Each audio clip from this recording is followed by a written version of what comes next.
Most of us, we navigate our lives kind of like we're using Google Maps, right? We want that clear destination, a calculated ETA, and of course, the shortest, fastest route. But what if the journeys that actually matter most work on a totally different logic? What if the best map we have for life is one that just throws all our modern rules right out the window? Let's dive in and take a look. So on the one hand, you've got what we'll call the GPS life. That's the world we're all used to, right? It's all about efficiency, predictability, and being in control. But then there's this other way, the ancient path, and it's a completely different way of thinking. Here, the walk itself is the whole point. There's no timeline, no ETA, and the detours, yeah, they're actually part of the plan. This huge difference is exactly what we're going to unpack. And it really makes you wonder, doesn't it? Have we tried to force our lives, and maybe even our faith, to fit into that neat little Google Maps box? I mean, we crave that certainty, knowing the destination, knowing exactly when we'll get there.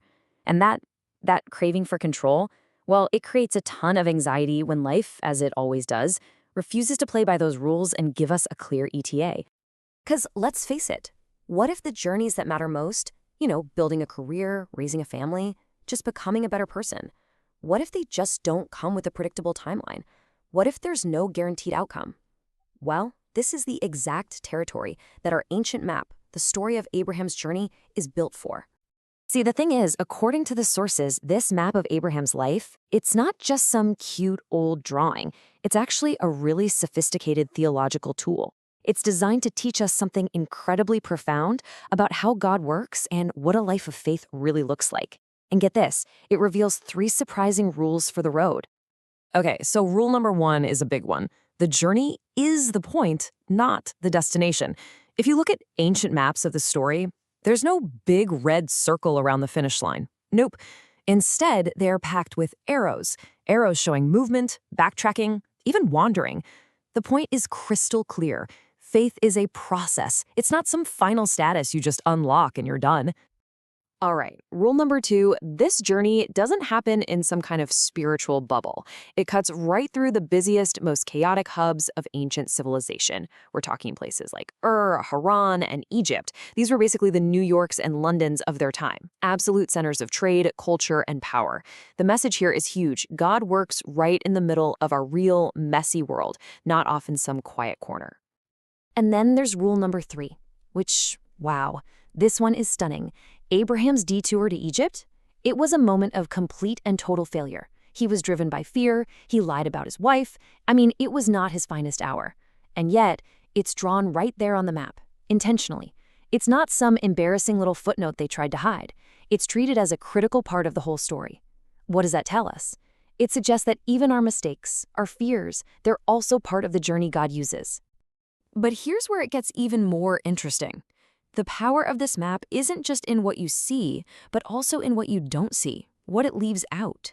All those empty spaces, the lack of certain details, those aren't mistakes or oversights. No, they are deliberately communicating some really crucial ideas about time and direction. You know how we tend to think that if we're on the right path, it should be this nice, straight, upward line to success? Well, this map's reality is totally different. It's filled with detours, backtracking, and long stretches of just stopping. It makes it normal. It normalizes the idea that a life of faith is not a straight line. You can be doing exactly what you're supposed to be doing and still feel like you're going in circles sometimes. And that connects perfectly to the fact that this map has no timeline. It doesn't say waited 25 years here or spent 10 years there. The total lack of an ETA is communicating a vital truth. And it's summed up beautifully in this quote. God isn't in a hurry, but he never stops. The whole focus is on persistent movement, on the process, not on how fast you get to the end. So, the big question is, why? Why was this map designed this way? Well, to get that, we have to look beyond just Abraham as one guy. We have to ask, who was this story originally for? And let me tell you, the answer changes absolutely everything. It turns out this wasn't really a geographic map for getting from point A to point B. Scholars call it a narrative map. Its main job wasn't to give directions from Ur to Canaan.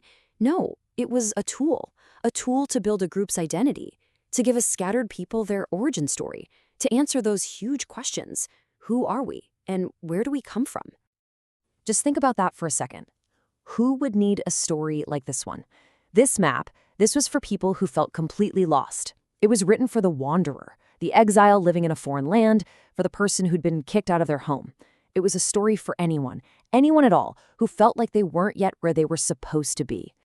And for those people, this map delivered a message of incredible comfort. It told them, these people who were always on the move, that their God wasn't just waiting for them at some finish line. He was the God of the journey, the God of the process, the God of those who are still on the way. Okay, so let's bring this all home. How do we take the wisdom from this ancient map and actually apply it to our own GPS-driven lives today? I mean, what does it really look like to navigate our world without a guaranteed ETA? Well, it really boils down to two totally different mindsets. You've got the Google Maps faith, which is all about knowing the destination, calculating the ETA, and finding the shortest path, and where failure is something you have to avoid at all costs. But then you have the ancient map faith, and that's about trusting the process.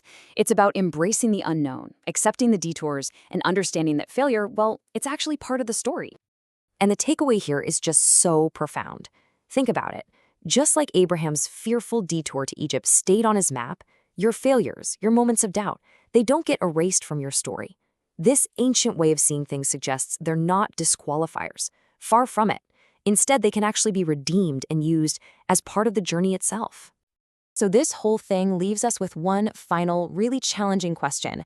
In a world that just screams for certainty, which map are you following? Is it the one you've drawn for yourself, with all the destinations and timelines perfectly planned out? Or is it the one that simply asks you to trust the one who called you to start walking in the first place? Do you trust your map or the one who called you to walk?